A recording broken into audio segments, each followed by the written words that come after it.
प्यारे दर्शकों नमस्कार। तारीख है आज 28 मार्च 2026, दिन शनिवार, हिंदी तिथि चैत्र माह शुक्ल पक्ष दशमी। आइए नजर डालते हैं हमारे प्यारे राज्य उत्तराखंड की तमाम बड़ी खबरों पर। वीडियो शुरू करने से पहले कमेंट बॉक्स में जय हिंद लिखकर हमें सपोर्ट करें। तो चलिए शुरू करते हैं। सीएम धामी ने की पीएम मोदी से मुलाकात, मां सुरकंडा देवी की प्रतिकृति और बद्री गाय का घी किया भेंट। मुख्यमंत्री पुष्कर सिंह धामी ने शुक्रवार को प्रधानमंत्री नरेंद्र मोदी से मुलाकात की। नई दिल्ली में मुलाकात के दौरान सीएम धामी ने पीएम मोदी को सबसे पहले मां सुरकंडा देवी की प्रतिकृति भेंट की। इसके साथ ही उन्होंने बद्री गाय का घी और प्रदेश के पहाड़ी अंचलों में होने वाले 5 प्रकार के राजमा और शहद भी भेंट किया। दिल्ली दौरे पर पहुंचे सीएम धामी ने प्रधानमंत्री मोदी से मार्गदर्शन लिया, साथ ही उन्हें रामनवमी की शुभकामनाएं दी।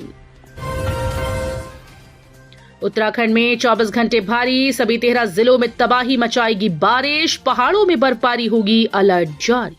उत्तराखंड में शुक्रवार को मौसम बिगड़ने वाला है। राज्य के सभी 13 जिलों में आंधी तूफान के साथ बारिश की आशंका जताई गई, जबकि पहाड़ों में बर्फबारी होगी।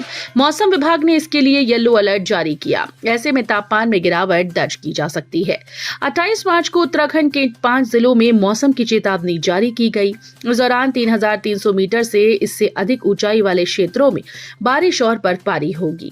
मौसम विभाग ने उत्तरकाशी, रुद्रप्रयाग, चमोली, बागेश्वर, पिथौरागढ़ में बारिश और बर्फबारी का अलर्ट जारी किया।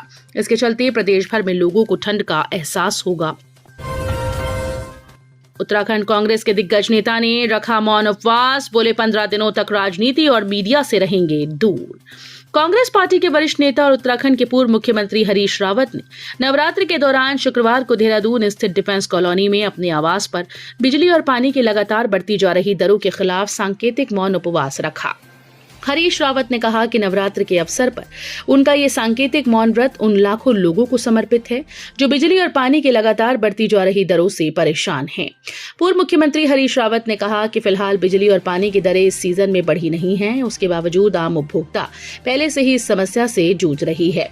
कांग्रेस नेता ने कहा कि महंगाई के आगोश में प्रत्येक परिवार आज बुरी तरह से त्रस्त है। उन्होंने मां जगदम्बा से प्रार्थना करते हुए कहा कि जगदम्बा माता ऐसा रास्ता निकाले जिससे आम जनमानस का महंगाई से बोझ कुछ कम हो सके। रामनगर पर्यटन उद्योग पर संकट, 50 से अधिक रिजॉर्ट की सामान्य बुकिंग और 10 से अधिक शादियां रद्द। ईरान, इजराइल, अमेरिका समेत अन्य देशों के बीच चल रहे युद्ध का सीधा असर रामनगर के पर्यटन कारोबार पर पड़ा है। अब तक 50 से अधिक रिजॉर्ट की सामान्य बुकिंग निरस्त हो चुकी है। इसके अलावा अप्रैल माह में होने वाली 10 से अधिक बड़ी शादियों की बुकिंग भी रद्द कर दी गई। इस स्थिति से रिजॉर्ट और होटल संचालक गंभीर रूप से चिंतित हैं। वहीं रामनगर में 250 से अधिक होटल और रिजॉर्ट हैं। गैस सिलेंडर की कमी के चलते 10 रिजॉर्ट ने अपने रेस्टोरेंट को बंद कर दिया है। बीकेटीसी की वेबसाइट पर मिलेगी धामों में पूजा सहित हर जरूरी जानकारी, यात्रा से पहले होगी शुरू। बद्रीनाथ केदारनाथ मंदिर समिति की वेबसाइट के माध्यम से अब देश दुनिया के श्रद्धालुओं को 4 धाम यात्रा व धामों में पूजा से संबंधित हर जरूरी जानकारी आसानी से मिलेगी। बीकेटीसी की वेबसाइट को उच्चीकृत करने का काम चल रहा है। यात्रा शुरू होने से पहले वेबसाइट पर सभी जानकारी मिलनी शुरू हो जाएगी। बीकेटीसी के अधीन बद्रीनाथ केदारनाथ धाम के अलावा 47 मंदिर हैं। इन मंदिरों में पूजा पाठ व दर्शन बीकेटीसी के माध्यम से कराए जाते हैं। वर्तमान में बीकेटीसी की वेबसाइट बनी है, लेकिन पिछले कई वर्षों से वेबसाइट अपडेट नहीं हुई है। सरकारी फैसले से अभिभावकों पर बड़ा आर्थिक बोझ, निर्णय वापस लेने की मांग। एडमिशन फीस, स्कूल ड्रेस और स्टेशनरी की महंगाई से पहले से ही दबे अभिभावकों पर अब सरकारी फैसले ने नया बोझ लाद दिया। राज्य परिवहन प्राधिकरण के ताजा आदेश ने स्कूल ट्रांसपोर्टेशन को ऐसा जरिया बना दिया है जिसे अभिभावक खुले तौर पर निजी स्कूल्स की तिजोरी भरने वाली सरकारी छूट बता रहे हैं। पहले अभिभावक 1200 से 1500 रुपए तक बस स्कूल बस का किराया देते थे। नए आदेश के बाद ये शुल्क सीधे 2200 से 3700 रुपए तक पहुंच गया। ऐसे में हर महीने जेब पर 1000 से 1500 रुपए का अतिरिक्त बोझ बढ़ गया है। हल्द्वानी में 250 से ज्यादा निजी स्कूल हैं, जिनमें पढ़ने वाले ज्यादातर बच्चे मध्यम वर्गीय परिवारों से आते हैं। ये निर्णय परिवहन प्राधिकरण का है और शासन स्तर पर ही लिया गया है। हाईवे प्रोजेक्ट्स पर काम करने का मौका, हर महीने मिलेंगे 20,000 रुपए, जानिए योग्यता। भारतीय राष्ट्रीय राजमार्ग प्राधिकरण ने साल 2026 के लिए ग्रीष्मकालीन इंटर्नशिप शुरू की। इस इंटर्नशिप में छात्रों को देश भर में चल रही राष्ट्रीय राजमार्ग परियोजनाओं पर काम करने का मौका मिलेगा। इससे उन्हें असली काम का अनुभव मिलेगा और वे अपनी पढ़ाई को बेहतर तरीके से समझ पाएंगे। जो छात्र इसमें रुचि रखते हैं वे NHAI के आधिकारिक पोर्टल पर जाकर आवेदन कर सकते हैं। ये इंटर्नशिप 4 मई से 5 जुलाई 2026 तक आयोजित की जाएगी, जिसमें कई तकनीकी और गैर तकनीकी विषयों को शामिल किया गया है। राष्ट्रीय महिला आयोग की पहल, न्याय के लिए नहीं भटकेंगी महिलाएं, आयोग आपके द्वार की शुरुआत। अब पीड़ित महिलाओं को न्याय के लिए भटकना नहीं होगा। राष्ट्रीय महिला आयोग की पहल से देश के किसी भी हिस्से की पीड़ित महिला को मौके पर ही न्याय मिलेगा। इसके लिए आयोग ने राष्ट्रीय महिला आयोग आपके द्वार की शुरुआत की है, जिससे देश भर में अब तक हजारों महिलाओं को मौके पर ही न्याय मिल गया है। इसके अलावा असंगठित कामगार महिलाओं के लिए भी प्रदेश स्तर पर शिकायत एवं अन्वेषण कमेटी का गठन किया गया। साथ ही केंद्र शासित प्रदेश की महिलाओं के लिए स्थानीय स्तर पर कमेटीज बनाई गई हैं। हर घर नल जल योजना फेल, गैरपटा में बूंद बूंद को तरसे ग्रामीण, 1 किलोमीटर दूर से ढोना पड़ रहा पानी। बागेश्वर के गैरपटा में रोजाना 1 किलोमीटर दूर पानी की टंकी तक चक्कर लगाना ग्रामीणों की मजबूरी बन गया। कपकोट ब्लॉक के पुड़कुनी ग्राम पंचायत के इस गांव में हर घर नल योजना के बावजूद नल सूखे पड़े हैं और लोगों को पेयजल के लिए कतार में लगकर घंटों इंतजार करना पड़ रहा है। कई बार टंकी भरने के लिए रात में भी पहरेदारी करनी पड़ती है। ग्रामीणों के अनुसार घरों के पास कोई स्थायी जल स्रोत नहीं। मवेशियों और घरेलू जरूरतों के लिए दिन में कई बार लंबी दूरी तय कर पानी ढोना पड़ता है। पानी के इंतजाम में ही पूरा दिन गुजर जाता है। स्थानीय लोगों का कहना है कि हर घर नल हर घर जल योजना का लाभ गांव तक नहीं पहुंच पाया। जो पाइपलाइन बिछाई गई थी वो भी जगह जगह क्षतिग्रस्त हो चुकी है। लीकेज के कारण पानी आगे नहीं पहुंच पा रहा। गर्मी का मौसम आते ही संकट और भी गहराने की आशंका बढ़ गई है।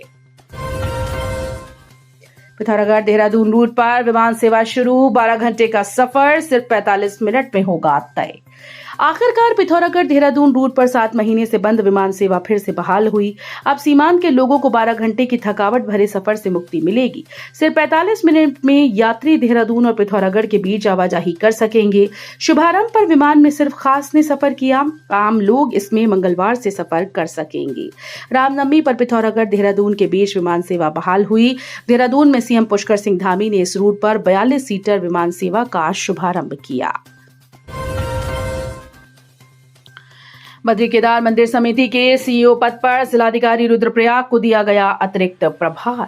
बद्री केदार मंदिर समिति के CEO पद पर जिलाधिकारी रुद्रप्रयाग को अतिरिक्त प्रभार दिया गया।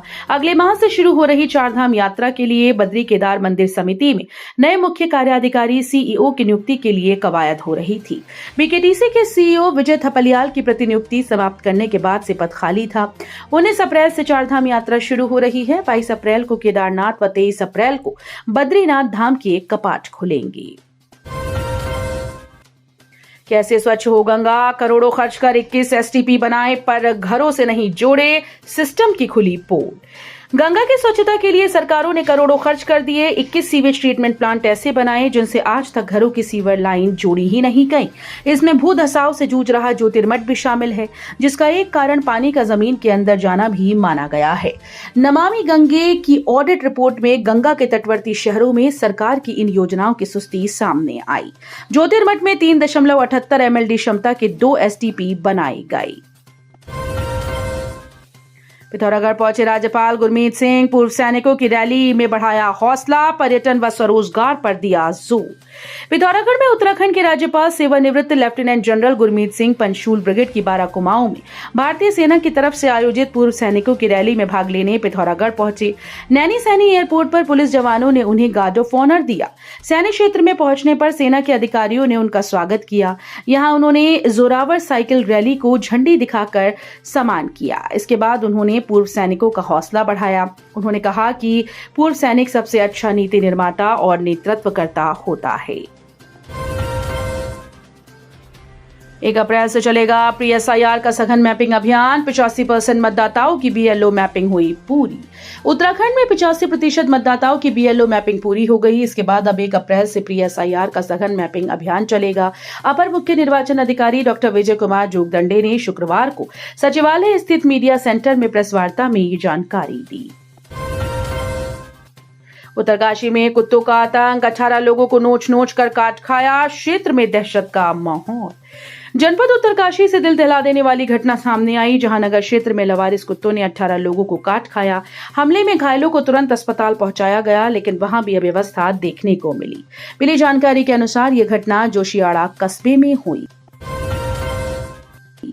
उत्तरकाशी में भीषण हादसा, युवक की दर्दनाक मौत, दूसरा लापता, 200 मीटर गहरी खाई में गिरी कार। उत्तराखंड के उत्तरकाशी में भीषण हादसा हुआ, जहां 200 मीटर गहरी खाई में कार जा गिरी। घटना में एक व्यक्ति की मौत हुई, जबकि दूसरे की तलाश जारी है। सूचना पर पहुंची पुलिस राहत और बचाव कार्य में जुटी है। तो ये थी उत्तराखंड की बड़ी खबरें। हम मिलेंगे अगले बुलेटिन में, तब तक के लिए धन्यवाद।